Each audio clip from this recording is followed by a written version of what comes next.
as the person being abused, how do you call that out? Like, how do you let somebody know they owe you an apology?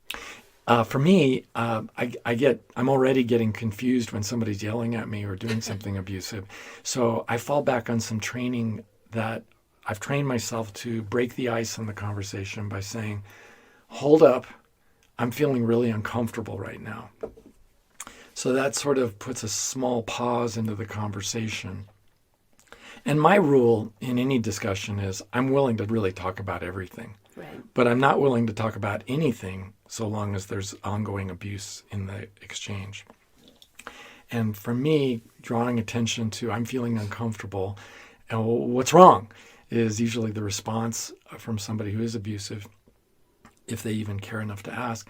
And I started feeling uncomfortable when you called me stupid a few minutes ago, or lazy. Or when you rolled your eyes at me. Or when you rolled your eyes at me, or when you started taking that tone of voice. Well, what's wrong with that tone of voice? I'm not sure there's anything wrong with that tone of voice, but it's the tone of voice I use when I'm trying to humiliate someone. So maybe that wasn't your intent, but that's what I heard. Yeah, and I feel really uncomfortable with that tone of voice. Well, I didn't mean to humiliate you. Well, you made it look effortless. You may not have meant to, but I think it just came out that way. And frankly, I'm not comfortable with being treated that way. And I think you owe me an apology. Because I don't think I owe you an apology. And I know apologizing is really difficult for some people. So I don't make that a control issue. I just let people know, I think you do. And then I would apologize to you if I treated you that way. And for me, at that point, I usually let it go. But I've got one in the bank, and they owe me an apology. And number two, I confronted them about the abusive behavior. So now that's a thing. It's a fact that's sitting in the room just as surely as he is sitting in the room and I'm sitting in the room. There's this observation that I know that his behavior was abusive, and now he knows that I know.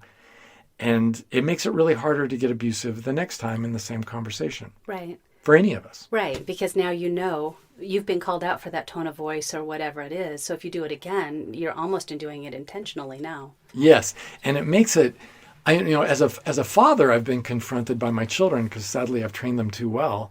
And they've confronted me about, well, wasn't it abusive when you did blah, blah, blah?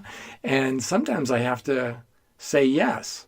Now, when I'm really on my game, well, after being abusive, I make a point of going up to my children and apologizing and saying, or to my clients even, because I've been abusive with clients, sadly. And I find it very effective to go up and apologize to my clients or my children or my wife, whoever it is I've abused, and say, well, I need to talk to you for a minute. I have an apology I need to make. The other day when I said this and this way, I was out of line. I was abusive, and I want you to know I'm really sorry. I apologize. And usually you get back something like, oh, no, that's okay. No big deal. And then I go on with the learning part of the component. Well, it is a big deal because if you did that to me, I would really want you to apologize to me. And there's usually a little silence in the room. But what I'm doing is I'm actually communicating my boundaries, the boundaries I don't want crossed, by communicating what I do when I've crossed your boundaries, even if you didn't know you had boundaries there. And it sets up a new moral standard in the relationship, and it makes it really harder. It starts redefining the relationship. Now, does this always have a happy ending? Yes and no. No, in the sense that the other person doesn't always do what I wish they would do. Sometimes our spouses can't adjust and they keep abusing us, and either they leave us or we leave them.